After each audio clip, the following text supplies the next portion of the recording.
Hello, Podsmashers of the Internet, and welcome to another episode of 80-bit Podsmash, where gaming goes to grab a beer and not be scared by Penguin Man's cheer. This is my holiday cheer, y'all. We are a weekly video game podcast, smashing together topics that you care about with video games. Woo! We are your hosts, Penguin and Termite. I'm Penguin. I am Termite. And tonight we are talking about the darkest and most violent and most greatest celebration of evil in our culture, the holiday that's not Halloween, but Black Friday. Black Friday. It's so violent and dark. No, but seriously, I think that Black Friday is probably the most dangerous holiday in our country. Used to be way more dangerous. It's true, yeah, but it's crazy. So we're going to be talking about Black Friday, specifically how it impacts the video game industry. But we'll be getting into a lot of, it's all intertwined. It's all late stage capitalism stuff. So you can't extricate video games from the context of the market that surrounds them. So I think Black Friday is a pretty big deal. It's all capitalism. Yep. It's all capitalism. Yeah. Even the video game industry is a product of capitalism. Exactly. So we are where gaming goes to grab a beer. Indeed. So this time we have Termite's favorite brewery once again creeps up to us, Dogfish Head. They have come out with a holiday IPA. I think it's called IPAs for the Holidays. And in that pack is a brand new beer, which is an IPA that Penguin loves IPAs. They're his favorite. So much. So good. Just hops up for days.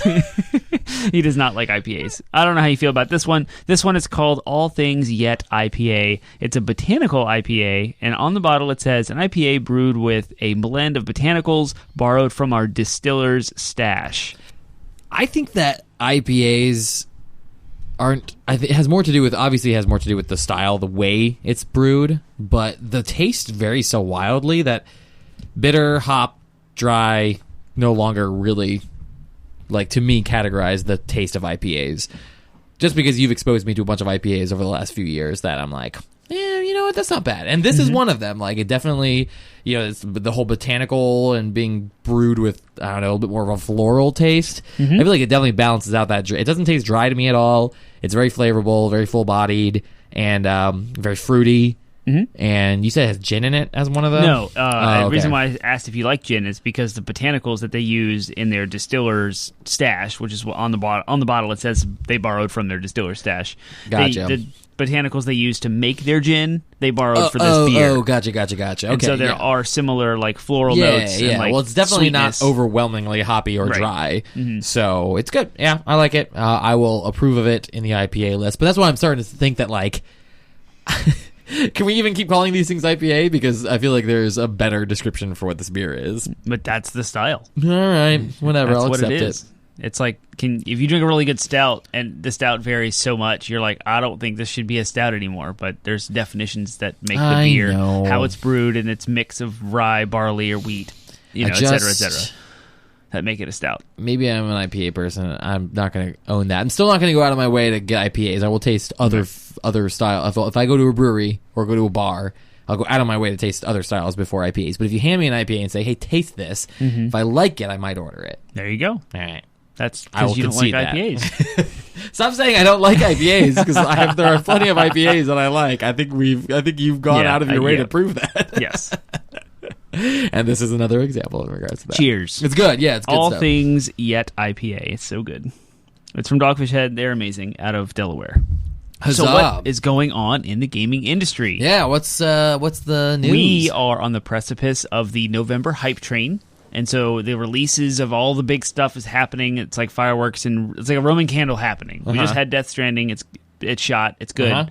Pokemon comes out tomorrow, so this kind of dates when we're recording this, along with Jedi Fallen Order. Yeah. So those are dominating the news reels. The review embargo has not lifted yet for Star Wars, so I can't talk about that. But Pokemon's reviews are doing well. 8.5 to kind of 9s. Some are dipping into the 7s, but those are kind of outliers.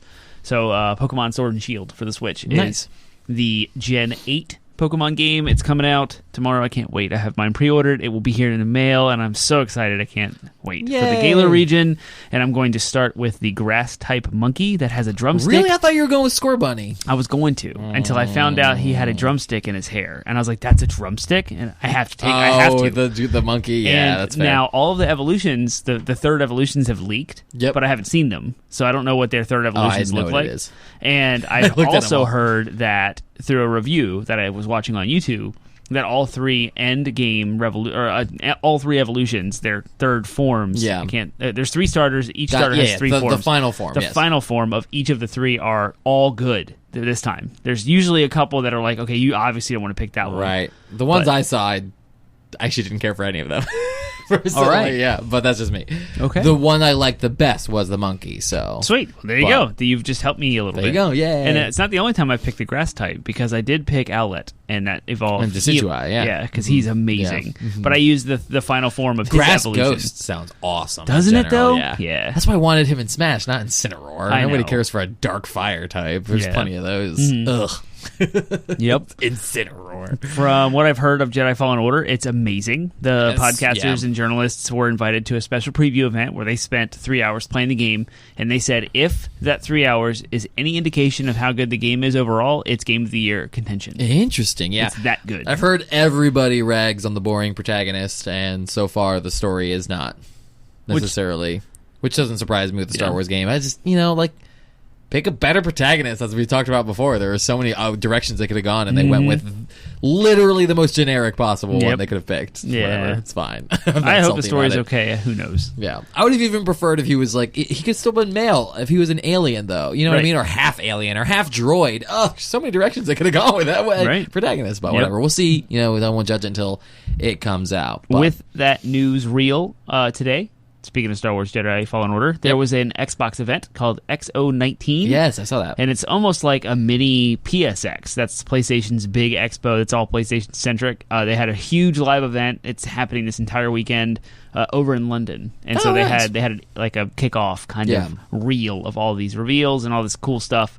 And they showed the double-bladed lightsaber from Darth Maul that he wields in Jedi Fallen Order for the first time. The crowd went nuts. Yeah. Oh, sweet. Yeah. Is it red or is it like a double? Well, it's whatever blue? Color. It's all customizable. Oh, cool. You can you can make yourself red lightsabers. Oh, yes, you can do whatever. And you can change the hilt. You can change your robe. Those are the cosmetic changes that if there are going to be microtransactions, which they've said they're not, which whatever. Yeah. If there's going to be anything that has money, it'll be those things, or you can get them in the game. Who knows? That's left to be up to interpretation, because that review embargo lifts in 3 hours from now. So I will be. I'm not going to stay up and watch for that. Anyway, there was a bunch of cool announcements. Rare's coming out with a new game, and I can't remember the title, so I'm trying to find it. Oh, yeah. Everwild. Interesting. And it looks like a cel-shaded Horizon Zero Dawn set not in the future. So it's like a person with a robe on. There's a lot of animals, a lot of color, and it's... So they're not Horizon Zero Dawn at all, just... Well, it's the feel of the game. Is it like open world? Yeah, it looks like it, but it was a teaser trailer, so... Trying to chase that Breath of the Wild, maybe? Yeah. I feel like a lot of games are doing that. I feel like right now it's like... Everything's trying to chase either Breath of the Wild or trying to chase Dark Souls or trying to do both. Right. You know what I mean? Like, they're both kind of like, those are the, like, any single player game right now seems to be leaning in that direction. Mm-hmm. Maybe not fully, you just described God of War. Yeah, exactly. Dark Souls mixed with a little bit of Breath of the Wild mixed with God of War's awesomeness. Yeah. Mm-hmm. Obsidian also announced, since they're... It looks beautiful, though. I do, like, looking at that game, he's got pulled up on another computer, and, like, even just seeing that picture, that still... Looks awesome. I want to watch that trailer now. You have to link it to me. Obsidian is also announcing a new game called Grounded. Don't get too excited. Oh, isn't that? It's a survival game where you build stuff, a la Fortnite or Minecraft. Oh. But the shtick is, it's like Honey, I Shrunk the Kids. Oh, so nice. You're out in like a backyard, and there's ants and bugs that are huge, and there's like a baseball on the ground. That's fun. That's clever. Yeah, but it's a multiplayer-centric kind of game. Battle Royale? I don't know. They didn't really say much about it.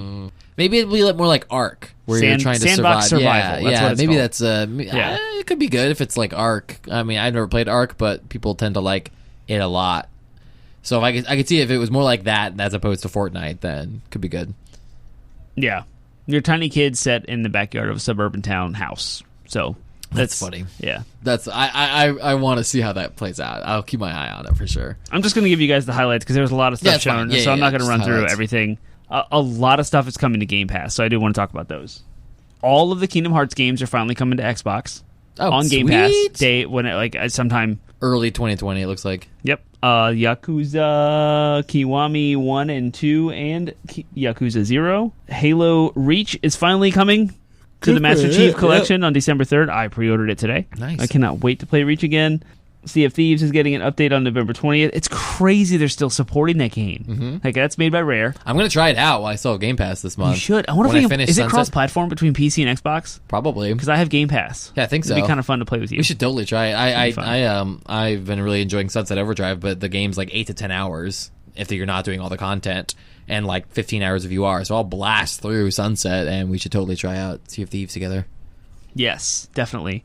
There are... in all the time that we have to play the game together. I know, right? Yeah, so much time we have. There also announced that Devil May Cry 5, Madden NFL 20, Tekken 7, and more games are coming to Project xCloud, so they're continuing to show support for that. Streaming, yep. They now have like 50 titles for the... Yep, that's is that live? That's not live yet, is it? There's a preview event. I was accepted.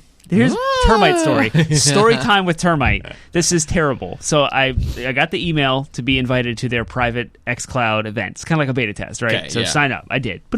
Done.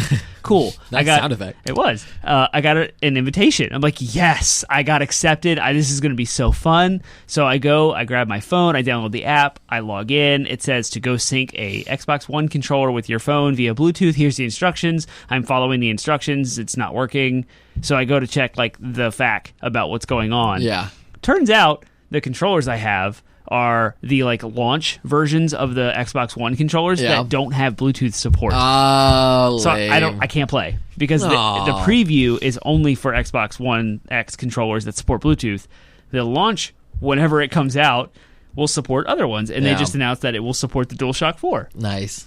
Which I thought was pretty funny that you can use a PlayStation 4 controller on Xbox xCloud. Yeah. And one of the other big announcements from that was there's a Final Fantasy Mega Pack coming to Game Pass that includes 8, 9, 10, 10-2, 12, 13, 13-2, Lightning Returns, which is kind of 13-3. Sure. And Final Fantasy 15. Man, I might need to as think about well as Game Pass, for the record, is... I don't know if I think it's the same price right now for PC and Xbox. And I think only the Mega version where you can get both is more expensive. But right now, in addition to your first month being only $1, for now, subsequent months are only $4.99 a month. Right. So that's it's pretty definitely cheap for right one now. Of them. Right. The Ultimate, which is PC and Xbox Live and Xbox One X stuff, all three of those services together is $15 a month, which is... That's good. Still a great deal. $2 more than Netflix, guys. Like, seriously, it is insane the value. Yeah, so if you're like I feel like the best value, it's for, obviously for people who have Xboxes, but it's also for people who want to try out some of those Xbox exclusive games, or in this case, even things like Final Fantasy that you just don't want to pay full price for on PlayStation. A lot of these games I just talked about, so Yakuza, Kingdom Hearts, and Final Fantasy have never been on an Xbox platform. Exactly, which is crazy. So they're acquiring all these games, and they're throwing them on Game Pass. You also get all of the announcements I just talked about earlier, Rare and Obsidian's exclusive titles, day and date, on Game Pass. Outer Worlds was on Game Pass. I the day it came Rare out. is exclusive to Microsoft. Right. Lame. Yeah, I'll have to keep my Game Pass. I'll have to renew my Game Pass at some point. It's a great deal especially for people who have decent enough PCs to run games on and don't want to have to drop $300 on an Xbox. What's your trick? Insider trick. If you haven't ever signed up for Game Pass Ultimate, they always have this promo going, like you mentioned, you can join for $1. If you can, especially with Black Friday coming up, and it's their episode, find an Xbox Live Gold discount. Oh, yeah. And get as many years, up to 3 years, 36 months of that, at the cheapest price you can. Then, when you upgrade to the Ultimate for $1, it upgrades your entire length of your subscription to Xbox Live Gold. Yeah. So if you can do something like $40 a year, multiply that by 2 years, that's $80. You can upgrade your entire $80 subscription for 2 years for $1. $15 a month times 24 is a lot more than 80. Yeah. So exactly. you can save yourself a ton of money That's and get access to all of these games plus a huge library. Like I'm in. And again, you don't need I like it because you don't need an Xbox for it. You Right. can download it onto your PC if you have a PC. Yep. That's great. Yeah, I've got a friend who, a coworker of mine who already had an Xbox, and then he went to the Microsoft Ignite with work. Like work paid for him to go to Ignite in Florida, I guess it is, or wherever it is. Yeah. And he won an Xbox, one Xbox One S, just like a second one. So he has a second one, and his girlfriend, I think, wants him to sell it. Yeah. But I don't know what he wants. He doesn't want to sell it. He wants to give it to you. I hope so. I don't know if he'd ever give it to me, but I might be able to convince him to sell it to me for cheap. But I don't know if I can afford to buy it right now. But still, I was like, Right. you won an additional Xbox? That's so frustrating. Yep. So, well, cool. That can probably move us on to the next segment of our show, which is doing this podcast is our favorite thing. Doing this podcast is our favorite thing. Nice always slow-mo. forget. I You always think it's always DLC forget. every time. Oh, that's funny. We've been doing this for 2 years. Too and I much. Still, too many years for you to continue to forget the structure think? of our show. oh my gosh. All right. Favorite things. Favorite things is a segment of our show where we just like to update you on. That's that's going to get cut. It's a segment of our show where we like to update you on the thing that we're digging this week, the thing that we're into, in hopes that you might find your next favorite thing. Termite, hit me with what's your favorite thing? My favorite thing right now is freaking Disney Plus. Oh my gosh. I figured you were going to say that. So there was this D23 event. You can sign up for a D23 account. It was free. And then there was this deal, exclusive pre-order deal for D23 members only. That's now gone. This thing crashed their servers, by the way. Oh, nice. Where you could pay in advance for 3 years of Disney Plus, and if you pay up front, so it's one giant lump sum of money, and if you do the math, it's $4 a month. Nice. So I did that. I was like, yep, I'm going to want all of Marvel, all of Star Wars, all of Disney. I have kids. It's going to be amazing. I can't wait. Yeah. And this was before... Pixar. Yeah, Nice. yeah, like all of it, right? So it finally launched. And I'm going through their library, and I'm building a watch list. And right now, it's like Christmas time, so I'm super into old Christmas movies. Oh, beautiful. And I currently do not have ever owned the Santa Claus with Tim Allen. I love the Santa Claus. It's on So Disney good. Plus. Nice. And Disney owns all of it. So Santa Claus 2, for the first time ever, is now streaming on Disney Plus. It's never been to Netflix because of contractual issues, like all this stuff. So then I'm like scrolling through, and I know what's popular. I know The Mandalorian. It's amazing. It was advertised as being a Disney Plus original. Yep. So of course we watched it, and it is absolutely incredible. I can talk about that at length, but that's not the point. The point of all of this, my favorite thing, is Disney Plus. The whole thing, the whole service. And so I was scrolling. It's ridiculously cheap, even without doing what you're doing, to pay full price for the service. $6. $6. It was $7. $6.99. Like that's. It was. I remember when the price came out, I was like, "Oh, that's markedly lower than the current Netflix price." Yeah. That's definitely a dig at them being like, "Look, we can give you all this. We can wield our massive amount of content around, and rub it in everyone's faces." I found that Johnny Tsunami, which is an old movie. I Gargoyles love is on it. I'm Gargoyles, stoked about right? Gargoyles. The thing that annoys me though is like it's not going to. They don't have all of their Marvel stuff. Not yet. I know that they're like, it's because they've licensed it out to different services, and once they're done, then everything should be on there. But like in my mind, I was like, I want to be able to watch everything from Iron Man to Endgame. I guess it would be Spider-Man: Homecoming, right? Like on launch day. But even the Spider-Man stuff, there's no guarantee it'll come because it's None still of the Spider-Mans owned are on by there Sony. right now. Yeah, it's still owned by Sony. So Right. like, they partnered with Disney, but Disney does not own that character. Right. So unless Sony Both plays nice, Homecoming and Far From Home are not on there. yeah, they're not on there, and they probably won't be on there, which means you're still gonna have holes. You're still not gonna be able to watch every Marvel movie Yeah, in I one know. place Yeah. from start to finish, and that bugs me. It is annoying. The completionist in me is Yep, like, no. I'm with you. The Platinum Trophy Hunter in me is with you. I get it.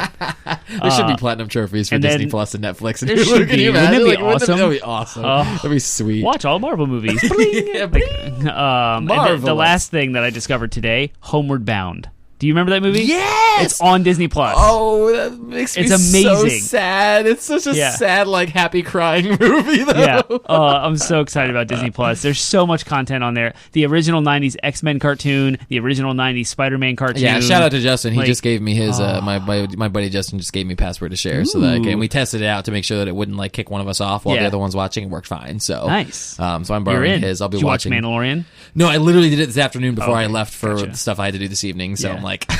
Tonight.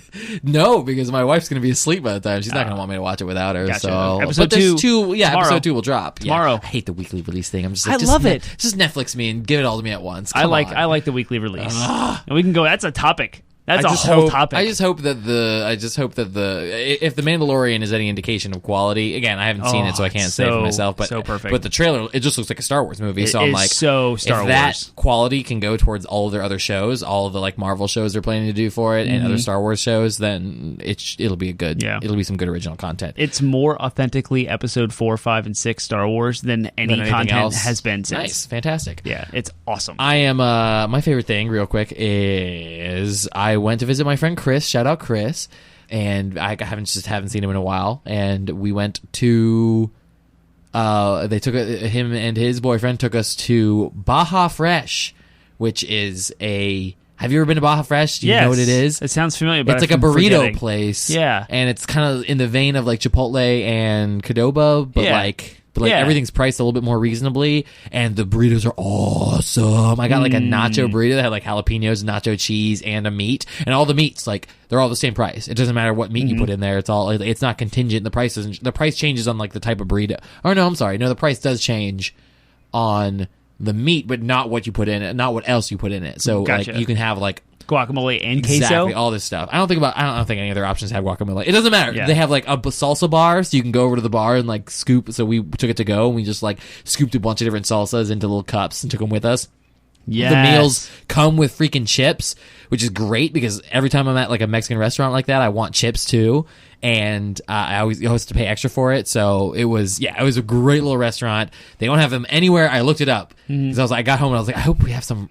Even at least in Richmond, no. Yeah, they're all northern Nothing Virginia. South of Fairfax County has the freaking Baja Fresh, and I'm like, I want it so bad. I want to say there was one in Fredericksburg. Yeah, there was. Apparently, Ryan, our friend Ryan, was telling us tonight that there used to be one, and then it's gone. Because it sounds so familiar, but it's gone. So so just the visit in general is my favorite thing. It was a blast to see. We got together, we played Smash Bros, and we played Crash Team Racing. It was a lot of fun. Yeah, so it was a great weekend. We watched What We Do in the Shadows, which is a fantastic show if you haven't seen it yet. I've never heard of it.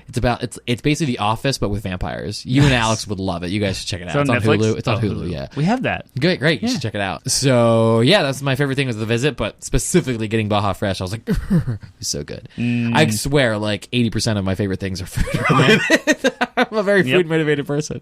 All right, well that brings us to the next segment of our show, which is DLC. Downloadable content. Yes. So DLC today is in the vein of Black Friday. So it's gonna be another like who blanked this. Who blanked this? Yeah, who blanked this? I don't know what the blank is in this case. Who found this? I don't know, something like that. Either way, you're gonna pick a video game character for me, and then I will tell you what they did, and we'll break it down. All right, Amara from Borderlands 3. Okay, it's fresh on your mind because you were just playing it when I came in. I was. Still. Amara went Black Friday shopping. Oh, no. What deal did she find, and how many people did she crush to get it? Well, she can definitely crush a crowd. A crowd. Wreck. Blood! Just jump over them with a beam beneath her. Yeah, One of her special talents is to like hover over the ground and shoot a massive beam into the ground, creating a Nova effect. While propelling herself into the, keeping herself airborne. Right, so she can just slide over the crowd and get whatever she wants. So she got all the doorbusters. Yeah, what doorbusters did she get? What would she buy? I feel like she, as much as she's a strong, empowered woman, I feel like Amara would go shopping for clothes. Like boots. Yes, exactly. Punk rock, these punk rocks, spike boots. Stilettos. And a nice not nice jacket, a nice... She wears a vest. Punk rock, a new leather jacket kind of deal with patches and stuff like that. Yep. She totally was breaking down some Hot Topic and getting some Black Friday action. Yep, with her. What do they call that move that she does? Phase slam. Is it the slam? Phase. It's slam. a variety of phase slam. I don't know if it probably has a specific name, but I don't remember. Yeah, I'm rocking a melee build, so when she lands and she has increased melee attacks, and she has the 6 siren arms, like the phase arms around her, so she's pummeling folks, making her space. But she's a hero, so she's doing it safely. Like she's like picking people up who fall in while also simultaneously like knocking people back or being jerks, and still getting what she wants. She can have it all. Yeah, when you have like 6 phase arms, you can do a lot. You have 8 total arms. All right, pick another Black Friday character, another video game character. A Black Friday character. Pick another video game character, and we'll talk about what Black Friday deal they found.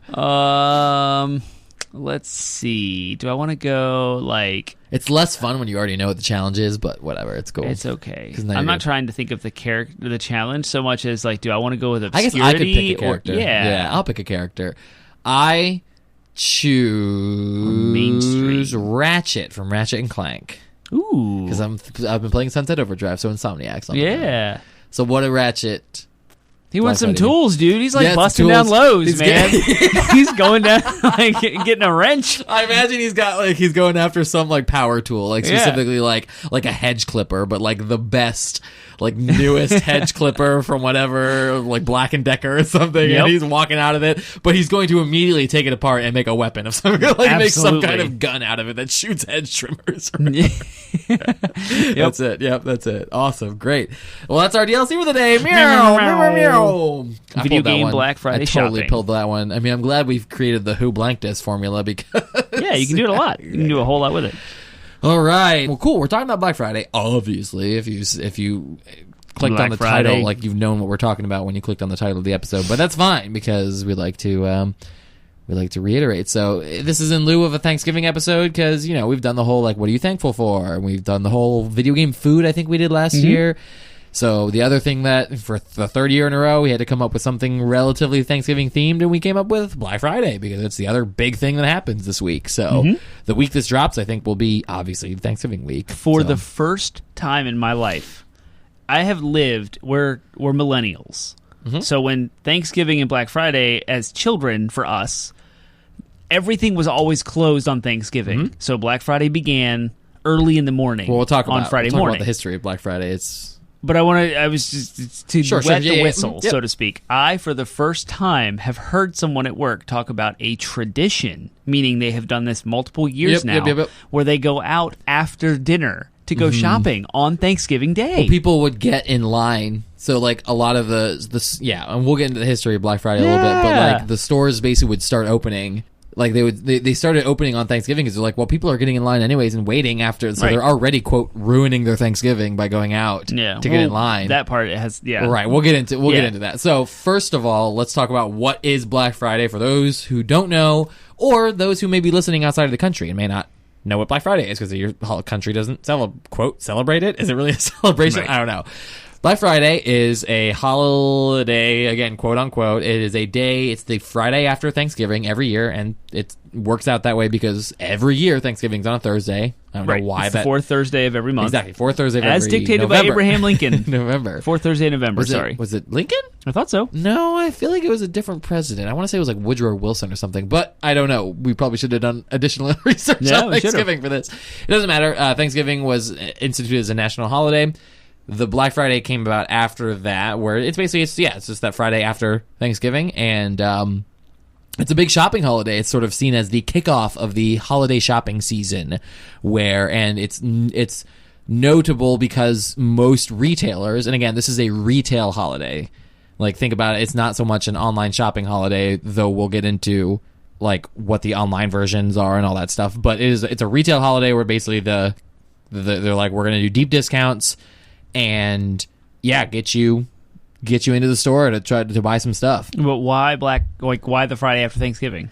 Because it's the like most people apparently, most people do their shopping, like the Christmas shopping, like starting the week after Thanksgiving and ending obviously the week before Christmas. So that like 5-week window is like when most people do all of their Christmas shopping. I listened to a podcast and they were saying that 20 to 40% of all yearly profits for retailers come in that 5 weeks. Yeah. Between Black Friday and Christmas. That's insane. 20 to 40% of your entire yearly business is done on that day. And it's supposed to be because it's approaching the end of a calendar year, which there's fiscal years and there's calendar years, so shareholders care about stuff. Yeah. But it's called Black Friday because you want to go into the black. So that's a myth, and I learned this today. Today I learned TIL. So I listened to the Stuff You Should Know podcast. So this is a quote from them, but they said that the origin of Black Friday was in Philadelphia. It comes from Philadelphia. In Philadelphia, on the Saturday after Thanksgiving, there was a big football game. Yeah, and so people from out of town, tons of people would come from out of town, from all over Pennsylvania and the nearby states, and they would flood Philadelphia the day before. And then they're like, well, while we're in Philly, we might as well, or I guess we'll do my accent. Well, while we're in Philly, we might as well get some holiday shopping done.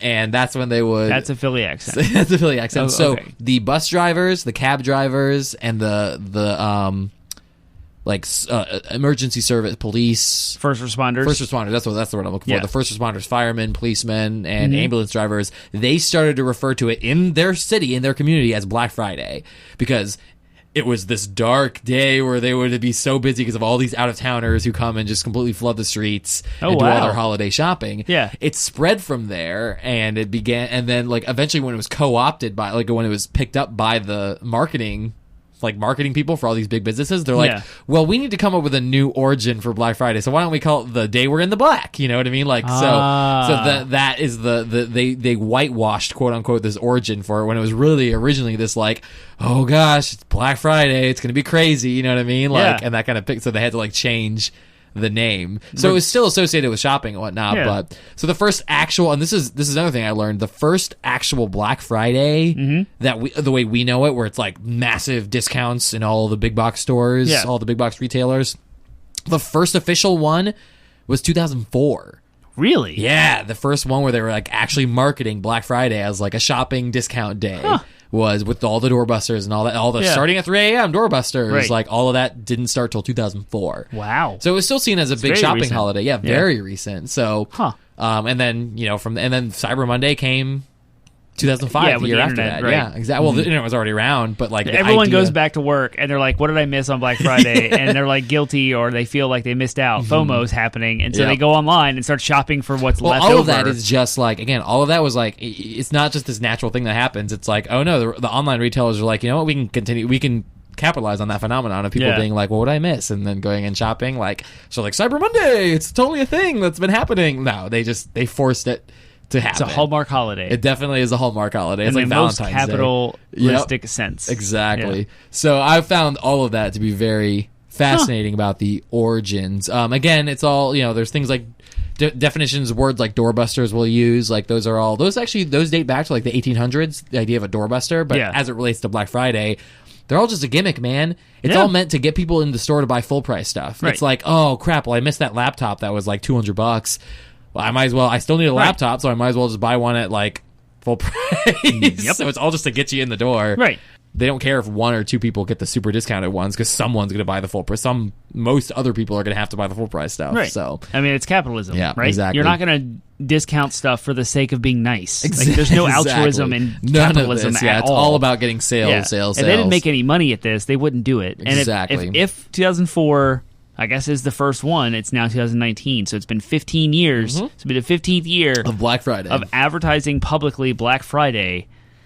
That shows you it works. Yep. There was no way it would last this long if it didn't. Exactly. So yes, everyone's buying full price stuff. Well, but you see, there's some controversy because and they were pointing this out in Stuff You Should Know, that in a lot of ways American businesses are actually shooting themselves in the foot with Black Friday, because if they were to just if they were to get rid of Black Friday altogether, and other countries that also celebrate Christmas but don't have Black Friday because they don't have American Thanksgiving on that Thursday, if they were to model it after that, they could actually, there's an economist that they quoted that was they could probably actually raise prices because it's the holiday shopping season. People are desperate to buy the things their loved ones want. Right. Anyway, so they're actually going to pay more. So they could get away with not having to discount stuff at all. And people would still buy stuff during the holiday season. They don't need to do this big discount day to get people through the door.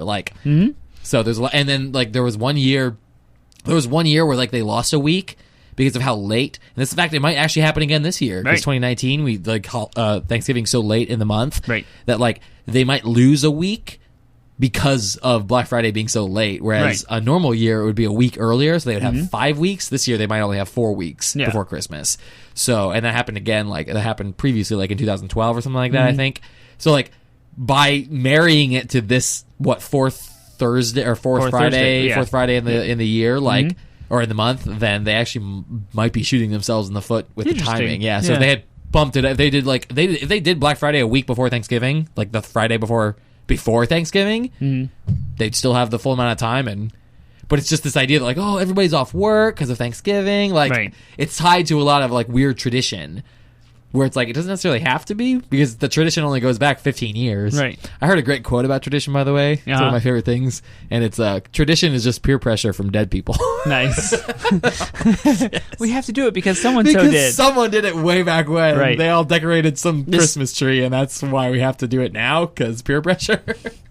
All of that said, it's a good segue into the next question. Is how does all of this affect the gaming industry? Well, how does it affect American culture first in general, if you don't mind. Well, that goes back to what I was talking about with my coworker who now has a tradition of going shopping after eating on Thanksgiving Day. And it's like before Thanksgiving Day was the sacred, we're going to have a turkey, we're going to do all the traditions, and we're going to take the whole day off. And then these retailers started opening on Thanksgiving Day to the chagrin of the people who work there, who now have to leave their family dinner and go to work because they're opening at 3 p.m., 5 p.m., 9 p.m. on Thanksgiving Day. Right, there's like two kinds of people in the country, I feel like, and it's very polarizing. There's either people who are like into Black Friday, like all in, like I want to go, I'm going to stand in line, I'm going to do it all, I'm going to go to every store I can, I'm going to get as many deals as I can. Yeah. And there are people who are like, I want nothing to do with it. I don't want to touch it with a 10-foot pole. I want to enjoy my Thanksgiving. I'm going to enjoy my time off. I'm going to sit in my house and play games. I'll do online shopping over the weekend and get just as good deals, if not better. Like it's so segmented at this point, but yeah, definitely. Yeah, well, and our second question, which we've kind of already answered, so we don't have to spend too long here, which is like, how has Black Friday changed American commerce? And I kind of talked about that with the whole idea of like the timing and everything. But then also we talked about it like, yes, it is their chance to get a lot of holiday shopping. So it actually does, I would say, arguably, it's still, like you said, they wouldn't do it if it wasn't beneficial. So it still benefits American commerce. Things that affect the culture that don't get talked about as much are stuff like increased traffic around retail areas. It's insane. Well, and even the whole like the Black Friday, like just Google Black Friday. You don't even need to Google Black Friday riots or Black Friday trampling, but the whole idea of people just like the violence around Black Friday is insane. It is just pure. That's why I say it's the darkest holiday that we have. Yeah. Because it's just pure, unadulterated, like unhinged. Like, call it greed, call it capitalism, call it whatever you want, but it's pure mania. Just like people, like there's so many stories over the past 15 years of people getting trampled or fights breaking out. It's just like, why do we need to do this to one another just to get a TV for a good deal? A good deal on a TV. I was in line. I was a personal story. I was in line at Best Buy. I don't remember what I was doing there at Best Buy. There's many years I've lined up in Best Buy, but I overheard one dude who purposely got in line to pick. Best Buy's system has evolved over the years, and so their system at that point in time was, here's all the doorbusters. They're very limited quantities. Yeah. So in advance, before we open the doors, we are going to hand out slips of paper that allow you to go claim that item at customer service. Right. And this was to alleviate that trampling. It was like, here's the controlled, everyone knows what they're getting. They've tried so many different things over the years. And this was years ago, so who knows what they do now. It's always different. Yeah. So the point of my story is these pamphlets were handed out. The person who got in line at the very first, he was there super early, claimed one of absolutely every deal, even though he had no intention of actually buying them. Oh, what a jerk. After the employees went inside and they were gone, he started selling them. Yep, exactly. He went through the line and started selling them. And there was a lady behind me who went off on him, like got super angry and was like, how dare you exploit these people who are in line like myself that are trying to get discounted things for their kids for Christmas who can't afford the full price version of those things. There's just so much and that's the part like that. That's part of American culture. There are people who literally feel like they can't have a Christmas unless they go out on Black Friday. Right. They feel that way. Whether it's real or not, budgeting systems aside and like sitting them down and going through a financial course, like you could probably afford some Christmas. But that aside, they feel this way right now in the moment that they can't have Christmas with their kids unless they go out on Black Friday. Right. So and there's also people, so. There's nothing to prevent, like, there's nothing to restrain the other side of the coin, which is the person who's going to be a jerk about it and just claim every deal. Yeah. You know what I mean? Right. Like, and there's very few, it's frustrating that someone would even, like, think to do that. Like, I'm just going to take advantage of the fact that I'm either neglecting my family or I don't have a family, and now I'm going to go exploit people. Oh, yeah. By standing and getting first in line and claiming every deal. It's just like, it's madness what people do to each other. And that's just like, again, the small potatoes, like, that's one thing. Exploiting people or like overemphasizing the holiday are one thing. Literally a person died, like, I forget which year it was, but someone got trampled. Like, they were trampled. Like, basically what happened was, like, it was a Walmart employee, and he was actually trying to protect a pregnant lady who had fallen, and she got up just enough time to turn around and see the door fall on the Walmart employee, and 2,000 people came over the course of a few minutes. 2,000 people just walked over the door, crushed this guy. He asphyxiated and died on the spot. Like, wow. It's madness what these people are doing to each other on the holiday. So it's just like, so there's all this, I mean, and that idea has, like, again, like, there's a whole backlash against it. Like, there's this whole, like, polarizing, like, Black Friday is this very polarizing thing in the country because of that fact. It's just like, is a deal on a TV worth the manic, violent, riotous, like, trampling of people that occurs on this holiday? But it's, like you say, it's a deal on a TV, but people have turned that. It is a deal on a TV. That's they turned it into a tradition. Quote, they turned it into a tradition. It's, we have to go, like, stand in line and then riot. On they also, Black like, Friday. they feel so dependent on that deal for their whole entire Christmas. They're taking their entire Christmas experience, the identity of and the holiday, everything about what, like, the movies, the Hallmark movies, the Lifetime original movies, etc. They display this warm Christmas morning, opening presents, and you get the perfect gift. Like, they've taken that entire desire and they've boiled it down to, I need to be in line here to get this thing for it's this consumerism person. at its worst. Right. Yeah, at its absolute ugliest. Yeah, it's horrible. Right, which is, again, like, I'll harp on this again. So there's we'll talk about alternatives, but, like, there's the Cyber Monday stuff, the online shopping. It's like, it's not that much more expensive to just get the stuff online and not have to touch any of that. Yeah, and nuts. You can still enjoy your full day. Exactly. Yeah, it's nuts. Anyway, so we are a gaming podcast. So how does this relate to gaming? How has Black Friday impacted the gaming industry? This is a great thing. I'm going to link off to an article from gamesindustry.biz that has nothing to do with Black Friday. This is funny. Yeah. So this is the 10 things to consider when choosing a video game release date. And this article is written by Christopher Dring back in January 2019, and he goes through a list of the reasons why video games come out when they do. So a lot of times on this podcast we'll allude to, like, quarter one or fiscal years, or, like, we'll talk about the cycle where January and February have now become bolstered recently with the, like, Capcom's resurgence and doing things like releasing Resident Evil 7, Resident Evil 2 remake, etc. He talks about the shopping season, and I'm going to read a little quote from here that says, Christmas is, of course, an important time to release games. Festive sales window is hugely lucrative, and for some companies can account for up to 60% of their annual business. Yeah. And that's what I was getting at. You said not just Black Friday, but that whole Christmas shopping season. It's not just, like, getting at your game out there before Black Friday, which is a thing. Yeah. But it's also, like, getting it in that window. Well, and that makes sense because in the gaming industry, it's like this target demographic, like, the biggest demographic is still, the biggest money spending demographic is still going to be parents with kids. I mean, granted, yes, our generation has gotten older and now have disposable incomes to get stuff, but, like, those are the people out there. Those comprise, I would say, a large percentage of the population are parents who are trying to get games for their kids. So of course you want them frantically buying stuff. I think that more so than the actual games, individual games themselves, like the hardware too. Think about, like, how Black Friday affects console sales. Yeah. And they're almost all, a lot of doorbusters, quote unquote doorbusters, still include things like Nintendo Switches, PS4s, Xbox Ones, Xbox One X. Like, so that's I think console sales are almost more featured, are highlighted a little bit more. They are. And if you notice, they do a lot of bundles. Yep. So it's like you buy consoles and you get a whole bunch of games and controllers and headsets. It's a great South Park episode on it. The Black Friday Bundaroo. Yeah. That was the thing that was the precursor to the Stick of Truth, right? Yes. It was a 3-part episode that was making fun of Game of Thrones, Black Friday, the console wars, all leading up to just one big advertisement for the Stick of Truth. Yep. It was an exceptionally good series of episodes. Did you ever play that game?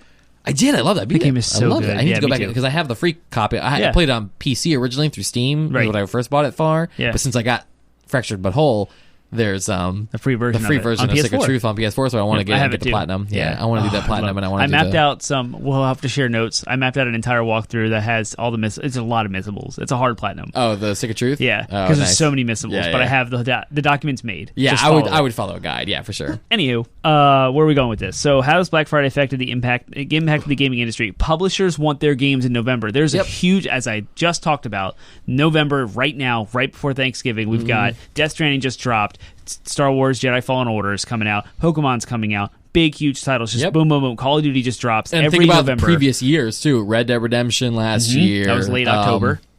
There's Mario Odyssey the year before. I'm picking the ones that are like the ones I liked. Yeah. But there were plenty of games that were coming out around that time. Destiny almost always drops one. Yep. A new expansion around the fall. Yep. World of Warcraft usually does theirs in August, but that started that fall season leading up to, And then there was the famously EA shooting themselves in the foot by releasing Titanfall 2 and what was the other game they came out with that year? I don't remember what it was. And I say famous like I should know Doesn't matter. We'll cut it. Yeah, getting those games out. But as I feel like a broken record sometimes. As I've harped on before, we're starting to see a shift away from that in the gaming industry as well. Because if that were like a hard and fast rule, we would be seeing Cyberpunk, Final Fantasy, and The Last of Us coming out very unfinished this month or being pushed back to next year. You know what I mean? Great segue into the continuing to read this games industry.biz. Yeah. Number one, is launch day important for your game? This week, now remember, this article was written in January, so this week, a new Super Mario Bros. U Deluxe is launching on Nintendo Switch just 2 weeks after the Christmas period. Typically, this would be a poor time to release anything. The Q4 blockbusters are all on sale. The potential customers are still working through their Christmas presents. However, in this specific case, it doesn't really matter. Mario games are evergreen, and Nintendo is known for promoting its products continually. Mario Kart 8 Deluxe, for instance, sold more copies in its second year than its first. When it comes to family titles, the key thing to consider is when to promote your game rather than when to release it. Just Dance, for instance, often launches with little fanfare, only to receive marketing closer to the, quote, party season of Halloween, Thanksgiving, and Christmas. If your game is more about consistent sales over a longer period, then your launch window simply isn't that important. Yeah, I disagree with his stance that it's only Mario game, only big titles like that are well marketed and well pushed. Just because we're seeing so many surprising game releases in that January to February release window. I think Kingdom Hearts, Monster Hunter World, Resident Evil, Devil May Cry, Anthem. I just think there's a shift away from that. It has to be November, or it has to be October, and we're moving into this Q1. Q1? Yeah, this sort of emerging, burgeoning Q1. The post-Christmas. Exactly, post-Christmas, and I don't think it has anything to do with these have to be super well-known studios. All the examples I listed are pretty well-known games, but compared to Mario, they don't have to be Mario caliber IPs to do well in that Q1. Capcom busted that trend. They showed it. Yep. And they've been consistently releasing great games during that window. So, but to the point where we're now seeing a Final Fantasy game, we're seeing the new CD Projekt Red game, and we're seeing the new Naughty Dog game all come out within. I guess they're technically Q2, but still, it's that post. Right. It's that post-Christmas. They're that window between January and March. Yeah, it's exactly. After Christmas. Yeah, exactly. And then the other thing they talked about with this GamesIndustry.biz article is when to launch your game. Number 5 out of his list of things is consider the sales. Sales events, whether it's Black Friday or the Steam Winter Sale, can be like a second launch for some games. If you release a game too close to one of these events, you'll be unlikely to offer a discount. If you do, you risk the anger of those who bought the game at full price. Yeah. During 2018, we saw a spate of games released in September and early October. This meant that come Black Friday, they had all been on shelves for long enough to justify a price cut. Yeah. And so there's that whole risk as well. Yeah, there was something that came out last year. I remember being super ticked off, fans getting super ticked off that they weren't able to get it at the price. I don't remember what it is. It could have been Red Dead Redemption. It might have been, because it came out late October. Yeah. So a month later was Black Friday. Yep. It might have been it. Cool. Other things I think about, again, in addition to console sales, I think that one of the ways that Black Friday has impacted the industry is the launches for new products. I think have been they've learned lessons from Black Friday. You know what I mean? So things like the structure of how the Nintendo Switch launch, which happened in March, right?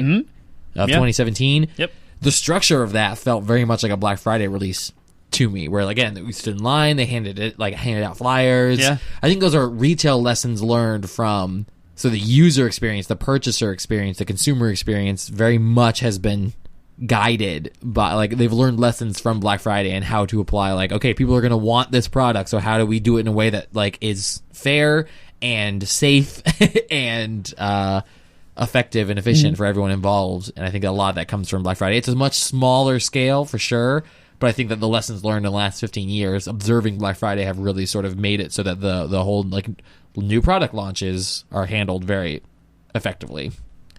So I think that's the way that the industry... Yeah, the retailers have changed their strategies, like we said, over the years of how they approach these. Like, do you go out in advance and hand out tickets? Do you register online? Do you do wristbands? Do you... You know, there's all these different ways. Do you keep people standing out in the cold versus bring them into the store and let them wait in line in the store? Yeah, even midnight releases have evolved over the years for that exact thing. Exactly, it's like, why have these people standing outside? Let's release the game at 9 p.m. at closing, so it's technically a sale for the next day on their computers. They do all kinds of stuff. That's GameStop. That's what they do for midnight releases. So, yeah, and that's goes into our good segue of how does gaming culture changed because of things like Black Friday. Yeah. And there is this whole idea of being an early adopter on hardware that you talked about. So, like, the PlayStation 5 and the Xbox Scarlet are coming in 2020, and they've announced the holiday season. That hardware is going to be full price. It's not going to be on sale at all. Yeah. But the old hardware is going to be super discounted, ridiculously discounted. And in 2 years or even a year after, so 21 people are going to want to get rid of it and 22, those new PS5 and Xbox Scarlet consoles will then be discounted. You know, so there's always like the late adopter and the early adopters, and we have this weird like segmentation about like. And this is where you get into the culture wars kind of stuff. Yeah. The super fans are the ones who are either hated by the internet because they are like a shmup. It's just like a sheep who's like, you're an idiot for early adopting this console. Shmup, that's a great word. Yeah, I like or you know, like you're a smart consumer. That's the toxicity that gets involved. It's like ridiculing people who are trying to stand in line to get a full price console and they can just wait a year and get it discounted, and it'll have better games, and it won't have all the launch problems of the first, exactly. The first so manufacturer lines. That's a Black Friday kind of, you know, because the retailers and because the publishers, the hardware makers are looking to push their new products at the hype of the Christmas season, because that's when you're going to get the most sales because people are trying to spend more money. That's from the business side of things. You have the culture side of things now fighting each other, you know, doing their internet thing, trying to figure out, like, are you just a shmup or... Are you actually? I'm a better fan than you because I got the PS5. I got it right away. Yeah, and that's what South Park kind of played on too with the console wars back with the whole PS4, Xbox One. Well, and again, the fact that like the big competitors time their releases of their new products at the same time to fuel that competition. Again, that's what South Park was lambasting was like. We all decided to get Xboxes. I kind of want a PS4. And then they had a whole faction that split. And they had a whole, again, Game of Thrones, quote-unquote, style conflict revolving around the console war and the console debate. So that's how they lampoon two things at once. I think on the other side of it, too, is there's sort of like, there's also the thrifty gamer. Yes, I was just about to say the positive side of all of this. Right, the positive side. The internet is amazing. Yeah, the internet sort of like gathering around, getting the Black Friday leaks, you know, like being like, the deals have leaks so you can plot out and plan out ahead of time what games you're going to try to get. It hasn't been made for this year yet, but keep an eye out on Reddit because there's going to be a 2019 master spreadsheet. Oh, perfect. Where they list every video game that's on sale. I love the internet. Yeah, it's awesome. Each row is a video game, right? And then the columns are each store. So you'll see like Red Dead Redemption or a new game, Days Gone. You'll see like Days Gone at column C. And then you'll see row 1, row 2, row 3. Actually, I have that backwards. I'm sorry. But you'll see like Target, Best Buy, Walmart, I've already Amazon. seen the spreadsheet. There's a spreadsheet on the one that you linked me. Okay, good. But so that has been made. It has been made. It hasn't like... They're like, we're going to keep updating this, so they haven't updated with the nothing's been released yet. But there's still a great, like, there's a list of good stuff that's awesome. on it. Yeah, that whole aspect of, like, planning out. But I also think, again, there's also the sort of, I think that more and more, quote, smart, you know, there's the divide, the divide exists even in the gaming industry of people who are like, I'm going to go all in on this, or I'm going to not go. I'm going to try to not touch it at all and just enjoy. I think that, you know, that has been an impact on the gaming culture because there is a culture too of like, you know what, Black Friday is a great time to sit in your butt and play games. I've got the day off. Play them, I'm full. You know, I've got family and friends around or not around. You know, in the case of wanting to be a reclusive gamer, like I can actually get some time in on my games. And there's sort of a counterculture, again, revolving around anything I want to get, I'm going to get online anyways. You know what I mean? So there's definitely a counterculture. How about Steam sales? Oh, Steam sales. The culture too. around Steam sales is. I'm not a PC gamer anymore. I used to be, but the Steam sales were amazing. Steam sales are incredible. They've done the metagame on it. They do like badges or cards or collectibles based on stuff. There's always like 3 big sales. So there's like 3 big sales a year. One of them is in the summer, and then there's 2 of them that happen in the fall season. One of them is Halloween. There's always a great Halloween sale with a lot of emphasis on horror games too, which is cool. And then there's always a holiday sale right after Thanksgiving that lasts for like 2 weeks. Discounts on good games. Incredible discounts. Yeah, when I was a primarily PC gamer, I would always half of my library is stuff that I got. I'm gonna see right now is stuff that I got on super sales. Yep. And I remember like on Thanksgiving morning, even after I was married and we had like our own life and we're starting with kids, like I would kind of recluse on the toilet or like, somewhere else, be like, I'm scouting these Steam deals. I got to figure out what's going on over here. Yeah. But I don't want to be, I'm neglecting my family or my family time or visitors so I can go shop. So I was like trying to figure out how to sneak that in, so to speak. So, that stuffing's really getting to me. I'm going to. Yeah, it's so fun. We actually have a family tradition of, instead of going Black Friday shopping, if someone brings a newspaper with all the ads in it and we pass all of the ads around. Kind of like everyone's just free for all, just getting all the ads, looking through what's going on, and then there's usually a computer or a tablet that can be passed around that everyone starts shopping for each other online because the deals go live Wednesday night at midnight. Going into Thanksgiving usually, and there's very, very few deals that are like in person only, and most of those we don't care about. So it's like 95% of our shopping can be done online. And anyway, so that's a whole like culture. But you talk about like gaming culture. When I was a kid, my family was busy cooking and preparing for Thanksgiving. Dad might be watching football, and so there was no responsibility. It was like, I'm going to play games. Yep. So I have some of my amazing so gaming many memories. good memories of like back in the days of rental, like rental stores. Not just renting games themselves, but renting consoles. Yeah, totally happened either on Christmas or like on the Christmas holiday or Thanksgiving. Oh my gosh, so many good memories playing games. Yeah, and as a parent, Thanksgiving, it was always sad. I always felt sad when I would have to go to my grandparents' house down in North Carolina for Thanksgiving because I was like, no, I don't have any of my games here. It's gonna be so boring. As a parent of a 4-year-old who is a very active and very attentive and questioning everything and very interested 4-year-old, I can understand the pull of spending some money to go rent a video game console to keep your kid entertained. So now on the other side of the fence, on cooking, right? Because you have so much stuff to get done, especially if you're going places or if you're having folks over for Thanksgiving and you want to get all that stuff done. It's like the kids need to go be occupied somewhere else. Thanksgiving is going to be nuts for me this year, and it has nothing even to do with being a parent. It's the fact that I have a wedding that weekend too. I'm like, oh my gosh, it's going to be nuts.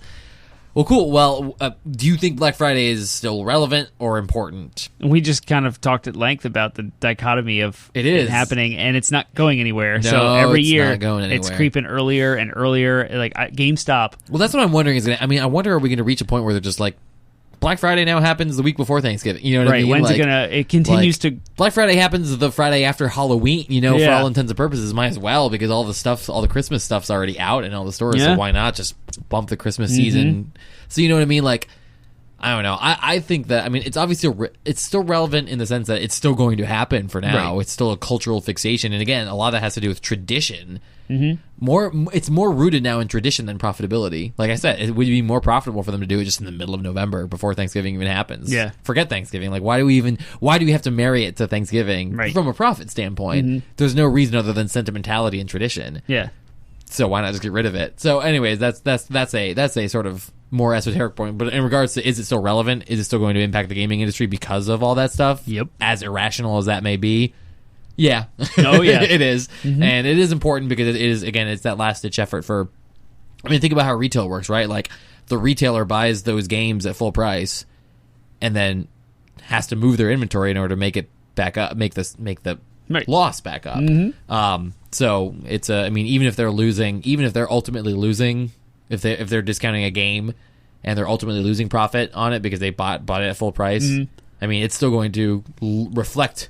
It's still going to reflect well on the developer and or publisher who made the game, and therefore, again, the whole idea of moving these games on Black Friday in massive amounts, presumably because of discounts, Like, obviously, again, the spreadsheet of games that are going to be discounted this year, like, it exists for a reason, because those games are going to keep going on sale, and they're going to keep being popular because they're going to keep getting made because people buy them on Black Friday. Yeah, so it's and you highlighted different aspects and different perspectives. So the publisher and developers, they're selling the games to the retailers. So they've made their money. Right. But they want to target the Black Friday move because the product, retailers buy more. Yep. So you're targeting your customer is the retailer. Then you have the retailers themselves, like Walmart, Target, Best Buy, etc., who know the profit margin on a video game is very small. Yep. So we can discount it and take the hit on a very small profit loss when they're going to go buy a purse and some boots and some shampoo candy on the way and out. candy Some at full price, Yeah. and they're going to make up that cost and way more just by getting them in their store. And this is why you see bundles on hardware with games, because the retailer's taking the hit, not Sony, not Microsoft, not Nintendo.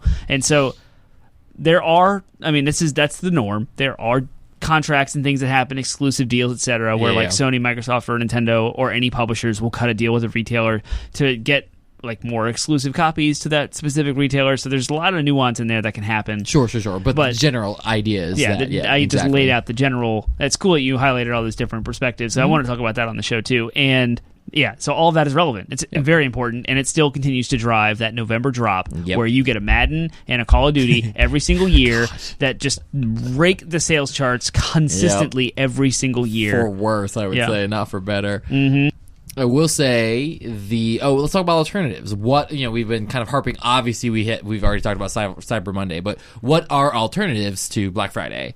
Like doing the Black Friday thing, physically being in place for the stores. I mean, there's obviously Cyber Monday. Like we said, there's, depending on whether you're a PC gamer or not, there's Steam and the digital discounts where it's like you're not getting a physical copy of anything. You're just, as it relates to gaming, you're sitting at home doing that. Like, and we've talked about it before on the podcast in our PC versus console debate. We talked about how like there is very little comparison to the amount of money you'll save on software with a PC. So if you are a PC gamer, if you have a decent enough PC and you want discounted games, check out digital games like the Steam sale. It's like the Steam sale, exactly. But there's or also Epic Games is also Green Man Gaming website has a bunch Humble of sales. Bundle, and Humble Bundle is nice because it goes to charity as well. And so they're profits. Good old games, GOG. They have sales too. So those exactly. So all those digital retailers have. Are they retailers technically? It doesn't matter. Yeah, digital retailers. They sell codes. They have great. And then the PSN will have their store sales. Xbox had their XO19. Right, you can get ads if you're just looking at games. Again, hardware notwithstanding, if you're just looking at games, like go digital, yo. Like there's lots of discounts. If you're okay with going digital, then by all means do so for Black Friday. It's a great alternative to spending money on physical copies of games. And you don't have to go anywhere. You don't have to go anywhere. You can do it from the comfort of your home. Yeah, you don't have to worry about putting a disc in either. Yeah. Another alternative to Black Friday is just not partaking into it at all. Right. And using the time off to spend with your family and play games. Yeah. And we're not trying to be preachy or anything like that. Whatever you want to do. It is, exactly. Like, I have done both. And that's what I was going to ask. Yeah. What have you... I've done both. Have you done both? The norm after being married, after having kids, now is what I talked about earlier, where we pass the newspaper around and we kind of pass the computer around and we just buy stuff, right. like while we're eating hors d'oeuvres or after dinner, drinking our coffee and pie. No one's leaving. We're not going out to get stuff. Right. I've also done the let's leave early and go stand in line and had a blast. Loved it. The only time I ever stood in line for anything Black Friday, woke up early, was as a kid. So I would have been teenager. It would have been probably 2004 or 5, so one of the first years they did it. Yeah, maybe 2006. I might have been a 16-year-old. Okay. We were in North Carolina visiting my grandma for Thanksgiving. And so we went to my dad woke me up at 2 a.m. and we got in line at Walmart for Walmart in North Carolina to get a TV. He wanted an upgraded TV. Yeah. So we got in line and stood in line in Walmart for this TV. Yeah. And again, it was 2006, so I think I worked out some of the kinks. We waited inside the store. We were in line. We didn't have to wait outside for too long. Nice. And there was no trampling or anything of that nonsense. The worst part of the entire experience was waking up at 2 a.m. and trying to awkwardly stand in line with my dad while, again, being tired. You know me. I'm not a morning person. Right. You impact my sleep and I'm cranky. Yep. And then at that time as a teenager, I didn't have the best relationship with my dad. So it was entirely just a surly experience. So why were you there? With Dad? because he wanted company, and nice. no one else would go with him. Yeah. So I was like, whatever, I'll do it. I'll do it for the experience of it. That's the one and only time I ever stood in line that early for anything. I've done Black Friday shopping since then, but not to any great extent. It's usually after the crowds have cleared out and all the best deals are gone, but like whatever, you know what I mean? Like, so yeah, I do mostly Cyber Monday stuff or Steam sales or something like that. So that tends to be my I have stood in line with a broken ankle with crutches at a Best Buy in 2006 for a video card at Best Buy to upgrade my computer. Wow. Turns out I was one of them dumb kids. No, and the it video wasn't card compatible with your motherboard? It was fine, but it was a downgrade. No, it was the dumb next. kid. And what mistake I made was I upgraded to the next generation of video cards, but it's almost like but I downgraded the actual performance, right? So there's there's the premium tier right now. Nvidia has the 2080. That's their highest. Okay, their mid grade is 2060. It would be like going from the 1080 down to a 2060. So you've upgraded your generation, but you've downstepped the performance. Yeah, the performance. And I didn't know. I was one of them dumb kids, and so I had to return it, which was fine. I got my money back. That's fine. That's great. But the fact that I went and stood in line with a broken ankle in the cold and had crutches, risking the trampling, etc. Yeah. But I had a blast. It was awesome. Yeah. And then I also went out another morning and got boots for my mom for Christmas with my brother. So it was just the two of us, went and stood in line at Belk. Yeah. There were two dudes standing in line with a bunch of women trying to get women's boots, and we were so out of place. It was awesome, and we had a blast. Yeah, the thing that kills the whole idea of going out in Black Friday for me is that continued encroachment on Thanksgiving. Yeah. You will not catch me dead in that 24-hour period from 12 a.m. to 12 a.m. On Thanksgiving doing anything. Yeah. Except for eating, chillaxing, and hanging out and cooking and hanging out with my family. Again, so I feel like that ship has sailed for me now. I don't think I would, because now all the stores are going to be open by 3 a.m. You know what I mean? I would do the 3 a.m. thing again. Because it's after Thanksgiving. It's I'll go to bed early, I'll wake up, I'll set my alarm, I'll get out to the store. That part's fine. Yeah. But it's it's the fact that now it's starting on Thanksgiving that bugs me, and that I'm like, now you've just killed the entire experience for me. So screw it, I'll just get Cyber Monday deals, or I'll get something. So yeah. One thing that has changed that I've noticed that I like is with everything encroaching on Thanksgiving. Again, giving a different perspective. Yeah. I'm kind of for all the stores opening on Thanksgiving because people that want to do it, go do it. It's an opt-in experience. Yeah. You're not forced to do it. No, of course. But then if you do want to go out for Black Friday, there's no one left. It's not that crazy bad traffic, insane stores. I remember the year the Wii U came out, 2012. My gosh. I went to the mall and it was dead. It was 10 o'clock on Black Friday in the morning, and I walked by GameStop and there were 2 or 3 Wii U's standing up there. So nice. I called up Ryan, friend of the show, and I was like, "Hey Ryan, you want me to pick you up a Wii U?" They were hard to find, and I'm surprised they were there. But because they had opened on Thanksgiving, all the doorbusters and all the crazy people were gone. They were done. So there's no traffic on our main drag through Fredericksburg is Route 3. It's notoriously horrible. Ugh. There was no traffic on Route 3. There was a massive mall. It's a shopping center, town center or whatever, completely dead. We just will browse through. Music's playing, holiday stuff. Yeah. It's Black Friday. We're out. The deals are still live. Yeah. I missed the doorbusters, but everything's still on sale because they're on sale all day long. Yeah. And it was great. And I was like, so that's the consequence of opening on Thanksgiving. Right. There's a little bit of shopping I want to do. You don't have to partake. You can do what you do and stay home and then go out later and relax. There's a little bit of shopping I want to do on Black Friday this year, so it might actually end up being not that bad. We might end up doing it in Harrisonburg because we want to look at some new kitchen appliances. Ooh. And Black Friday would be a option for a pretty good deal on some of those, upgrading some of those. I'm not happy about having to upgrade them, but the time is... It's we might as well upgrade them at a point in time when we can actually take advantage of them as well, instead of just upgrading them for selling the house, you know what I mean? But so we're trying to time that well, but it's just it's so much money. Yeah. But I also want to look for a game as well, a couple games as well, for other reasons that will be revealed to our listeners. Okay, so your last question is the last one. My last question is, Black Friday ads are out now. This is way early because Black Friday, this episode will launch the Monday before Thanksgiving. So you guys, we can prime you right now. Yeah. Because we see the ads are out early. What are Termite and Penguin's favorite picks to look out for this year? I can go first. This is my question. I have an answer. Target has a PlayStation VR bundle. Oh. So PlayStation VR, when it was released, was $400. Now, this bundle is $200, $199.99, and it comes with Resident Evil 7, Astrobot, Everybody's Golf VR, Skyrim VR, and Tetris Effect.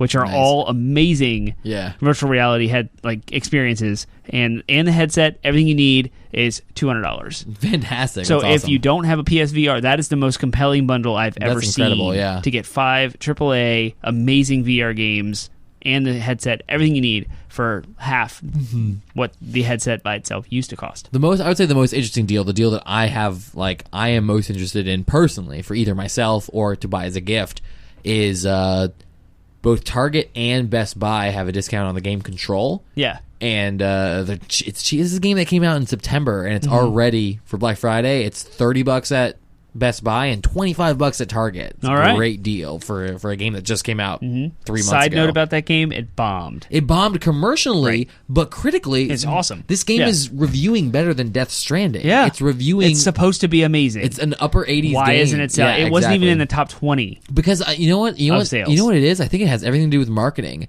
The game was announced and didn't have a release date until, like, earlier this year, and then, like, I talked to my buddy Justin about it, and I mentioned Control I was interested in. He says, what is Control? He said, I had to Google this game after your Marco Polo just to figure out what you were talking about. And I'm like, people didn't even know about it. You and I know about it because we watched things like the Video Game Awards, so we knew it had been announced, and we were like, oh, we made a mental note about that game after seeing the trailers for it, but not everybody does that, so it's not it wasn't a new IP, a relatively unknown studio. Like, I think that it just had a marketing Remedy, failure. who made Max Payne, made Control. They made Alan Wake and Quantum Break. And it was published by 505 Games. Yeah. So, so again, a relatively unknown game, looks awesome, is reviewing critically very well. Grab it while it's super cheap on Black Friday. I would also say just we don't know necessarily what the bundles are for the Switch, I wouldn't expect anything this year for the Switch. Funny. This is funny. You mentioned the Switch bundle. Yeah. It's exactly the same as last year. Is it Mario Kart? It's Mario Kart for free. The full price, yeah. And it's $300 for a Switch. Yep. Well, grab it. It's still probably the best deal you're going to get on it. Think about, like, a GameStop usually does, like gives you a $50 gift card for purchase of a new console.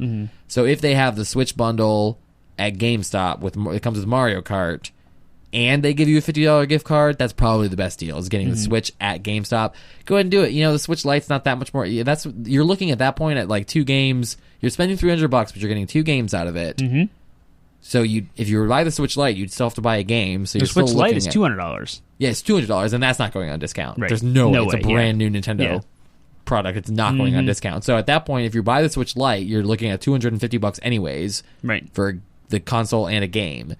So go ahead and get the Switch bundle. You'll spend $300, but you'll get 2 games. So that's basically like $250 if you do it at GameStop. So that would be my suggestion: is check out GameStop specifically, see if they're doing the $50 GameStop store credit. Yep. And go ahead and get the Switch. I mean, come on, y'all. If you don't have a Switch now, it's 2019. Get yourself a Switch. Yeah, Pokemon. It's great. Pokemon, Smash Bros, Zelda. There's plenty of games now to draw you. There's no longer the excuse of there's no games for the thing. Like, there's some great games. Mario Kart, Breath of the Wild, like Mario Odyssey. Do it. Get it. Mario Party. I still want to play Mario Party for the Switch. Yeah, me too. All right. On your list. It is on my list, isn't it? It's on there somewhere. All right, y'all. That's our Black Friday episode. And I hope you all, again, this is the Monday before all of this nonsense and craziness is happening. So I hope you all have some time off this week. Cook some good food. Celebrate with your family. Be thankful. That's something I have a hard time with in general in life, is being thankful for things.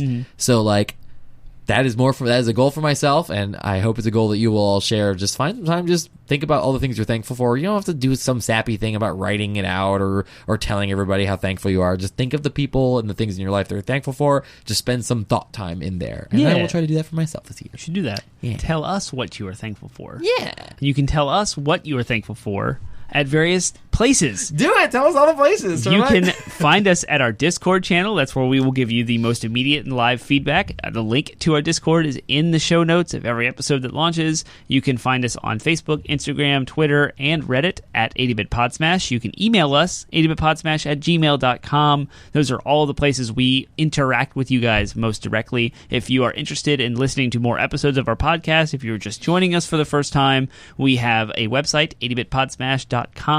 That's our landing site with links to Google Play, iTunes, Spotify, Stitcher, iHeartRadio, and any other platform you would like. There's the RSS feed. You can import that to any third-party app. If we're not somewhere you want us to be, we will put us there. You have to let us know. Fantastic. Next week, we will be talking about an age-old discussion in video game design. A tale as old as time? A tale as old as time, you might say. Is it better to reward skill, or is it better to reward time investment in games? So it's sort of a versus discussion topic. And who knows? Maybe Termite and I will turn on different sides of the coin there. I don't know. How about that? Or maybe we'll both have great, compelling arguments for and against both. We'll see next week. See you next week.